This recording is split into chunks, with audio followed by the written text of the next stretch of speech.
আমন্ত্রণ দীপ্ত সংবাদে আপনাদের সাথে আছি আমি ইয়াসমিন সুমনা। চীন সফররত প্রধানমন্ত্রী তারেক রহমানের সঙ্গে বৈঠক করেছেন দেশটির পানি সম্পদ মন্ত্রী লি গুয়াইং। বৈঠকে তিস্তা সহ বাংলাদেশের বিভিন্ন নদীর ব্যবস্থাপনায় দুই দেশের সহযোগিতা বৃদ্ধির বিষয়ে ঐকমত্য হয়। স্থানীয় সময় বৃহস্পতিবার দুপুরে বেইজিংয়ের রাষ্ট্রীয় অতিথি ভবন দিয়াও ইউ তাইয়ে এই বৈঠক হয়। এ সময় প্রধানমন্ত্রী বন্যার ঝুঁকি মোকাবিলা, পরিবেশ সুরক্ষা এবং পানি সম্পদের যথাযথ ব্যবস্থাপনার লক্ষ্যে দেশে চলমান নদী খনন কর্মসূচির কথা উল্লেখ করেন এবং বাংলাদেশের পানি সম্পদ ব্যবস্থাপনায় চীন সরকারের সহযোগিতা চান। প্রধানমন্ত্রী বাংলাদেশের তিস্তা ব্যবস্থাপনা প্রকল্পে চীন সরকারের কারিগরি সহায়তাও প্রত্যাশা করেন। চীনের পানি সম্পদ মন্ত্রী এ বিষয়ে সর্বাত্মক সহযোগিতার আশ্বাস দেন। এর আগে প্রধানমন্ত্রী তারেক রহমানের সঙ্গে সৌজন্য সাক্ষাৎ করেন দেশটির কমিউনিস্ট পার্টির আন্তর্জাতিক বিভাগের মন্ত্রী লিউ হাইসিং।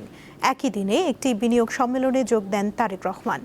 এ সময় বাংলাদেশে বিনিয়োগের জন্য চীনের ব্যবসায়ীদের প্রতি আহ্বান জানান তিনি। বাংলাদেশ বিনিয়োগ উন্নয়ন কর্তৃপক্ষ এই অনুষ্ঠানের আয়োজন করে।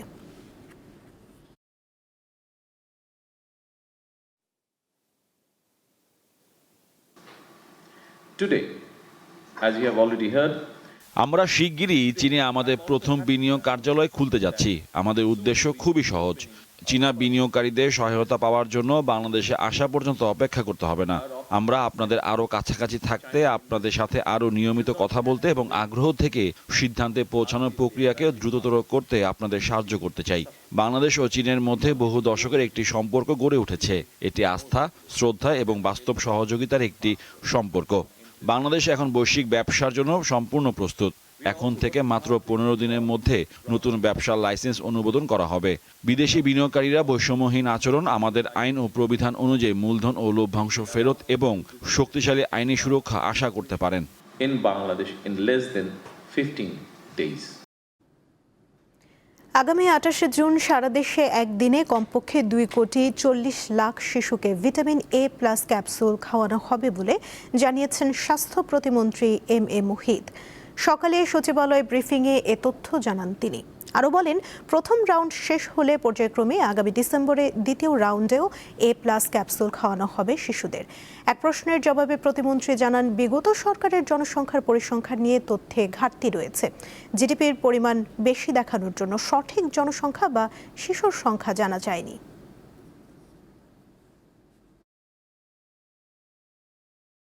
জুন সকাল 8টা থেকে বিকাল 4টা পর্যন্ত সারা দেশে একযোগে হবে। 6 মাস থেকে 11 মাস বয়সী যে বাচ্চারা, 1 বছরের কম বয়সী, তাদেরকে আমরা নীল রঙের একটা ভিটামিন এ ক্যাপসুল থেকে খাওয়াবো। আর 12 মাস থেকে 59 বয়সী যারা, তাদেরকে আমরা লাল রঙের ক্যাপসুলটা খাওয়াবো। এই দুই ক্যাপসুলের ডোজটা ডিফারেন্ট।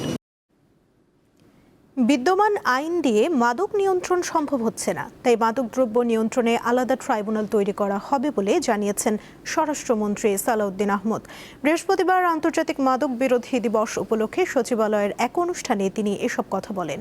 মন্ত্রী জানান, অভিযান পরিচালনার জন্য মাদকদ্রব্য নিয়ন্ত্রণ অধিদপ্তরের পরিদর্শকদের অত্যাধুনিক অস্ত্র দেয়া হবে। পাশাপাশি মাদক কারবারি ও মাদক সেবীদের জন্য প্রতিষ্ঠা করা হবে আলাদা কারাগার। এই লক্ষ্যে আগামী কয়েকদিনের মধ্যে মাদকদ্রব্য নিয়ন্ত্রণ আইনের সংশোধনী বিল জাতীয় সংসদে উত্থাপন করা হবে বলে জানান স্বরাষ্ট্রমন্ত্রী।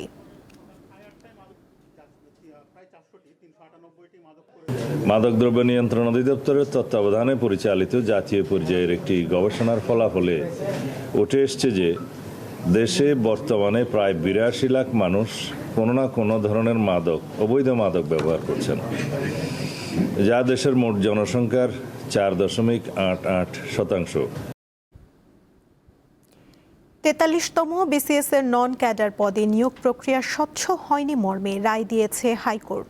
একই সঙ্গে আগামী 60 দিনের মধ্যে পুনরায় ফলাফল প্রকাশের জন্য পিএসসিকে নির্দেশ দেওয়া হয়েছে। বৃহস্পতিবার বিচারপতি শশাঙ্ক শেখর সরকার ও বিচারপতি উর্মি রহমানের বেঞ্চ এই রায় দেন। এতে বলা হয়, 43তম বিসিএস এর নন ক্যাডার নিয়োগ বিধি 2010 ও নন ক্যাডার বিধি 2023 অনুযায়ী নিয়োগ প্রক্রিয়া সম্পন্ন করা হয়নি। মেধাভিত্তিক নিয়োগেও স্বচ্ছতা ছিল না বলে রায়ে উল্লেখ করেছে হাইকোর্ট। পঞ্চগড়ের তেঁতুলিয়ার ডাহুক নদী থেকে অবৈধভাবে পাথর উত্তোলনকারী মহাজন আবু তাহেরকে জেল হাজতে পাঠিয়েছে আদালত। পুলিশের দায়ের করা একটি মামলায় গত 22 জুন আদালতে হাজিরা দিতে গেলে তার জামিন নামঞ্জুর করে জেল হাজতে পাঠানোর নির্দেশ দেন চিফ জুডিশিয়াল ম্যাজিস্ট্রেট আদালতের বিচারক। অবৈধভাবে ড্রেজার মেশিন ব্যবহার করে ডাহুক নদী থেকে প্রাকৃতিক খনিজ সম্পদ পাথর ও বালু উত্তোলন করার অভিযোগে পুলিশ এ মামলা করে।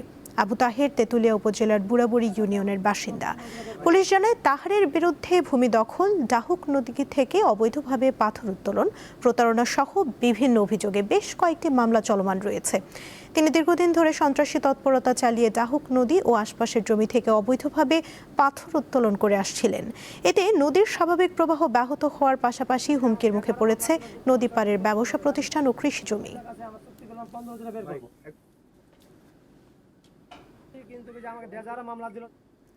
আন্তর্জাতিক প্রসঙ্গ। পরপর দুটি শক্তিশালী ভূমিকম্পে কেঁপে উঠেছে ভেনেজুয়েলা। রিক্টার স্কেলে মাত্রা ছিল 7.2 ও 7.5। ভয়াবহ এই ভূমিকম্পে এখন পর্যন্ত অন্তত 32 জন নিহত এবং প্রায় 700 জন আহতের তথ্য পাওয়া গেছে। তবে নিহতের সংখ্যা আরও বাড়তে পারে বলে আশঙ্কা করছেন দেশটির অন্তর্বর্তীকালীন প্রেসিডেন্ট ডেলসি রদ্রিগেজ। এই ভূমিকম্পকে দেশটির গত 125 বছরেরও বেশি সময়ের মধ্যে সবচেয়ে শক্তিশালী বলে জানিয়েছে বিবিসি। মার্কিন ভূতাত্ত্বিক জরিপ সংস্থা USGS এর তথ্য অনুযায়ী বুধবার স্থানীয় সময় সন্ধ্যা 6টা 4 কারাকাস থেকে প্রায় 284 কিলোমিটার পশ্চিমে সান ফেলিপের কাছে 7.2 মাত্রার একটি ভূমিকম্প আঘাত হানে। এর মাত্র 39 সেকেন্ডের ব্যবধানে কারাকাস থেকে প্রায় 293 কিলোমিটার পশ্চিমে ইউমারের কাছে 7.5 মাত্রার দ্বিতীয় ভূমিকম্পটি অনুভূত হয়। ভয়াবহ ভূমিকম্পের পর ভেনেজুয়েলায় জরুরি অবস্থা ঘোষণা করেছে দেশটির সরকার।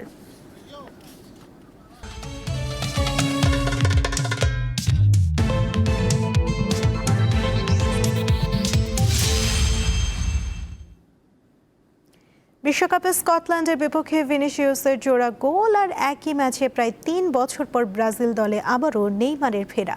এই আনন্দের দিনে স্কটল্যান্ডকে 3-0 গোলে হারিয়ে সি গ্রুপ চ্যাম্পিয়ন হিসেবে নকআউট পর্বে জায়গা করে নিয়েছে 5 বারের বিশ্ব চ্যাম্পিয়নরা।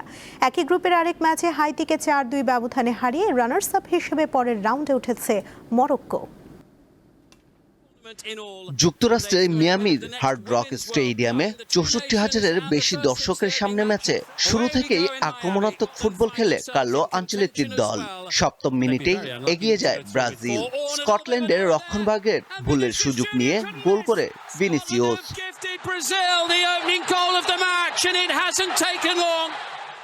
প্রথমার্ধে যোগ করার সময় আবারও গোল করেন ব্রাজিলের এই রিয়াল মাদ্রিদ ফরওয়ার্ড। ব্রুনো গেমারাইসের ক্রস থেকে হেডে বল জালে জড়িয়ে নিজের ও দলের দ্বিতীয় গোলটি করেন তিনি।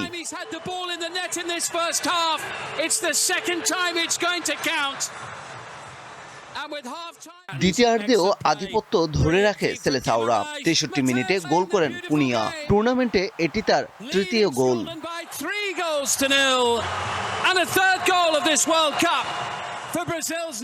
ম্যাচের সবচেয়ে বড় মুহূর্ত আসে শেষ দিকে। 2023 সালের অক্টোবরের পর 8 দিনের হিসেবে 981 দিন বাদে প্রথমবারের মতো জাতীয় দলের জার্সিতে মাঠে নামেন নেইমার। কুনিয়ার বদলি হিসেবে মাঠে নামার সময় গ্যালারি জুড়ে করতালিতে তাকে স্বাগত জানান সমর্থকরা।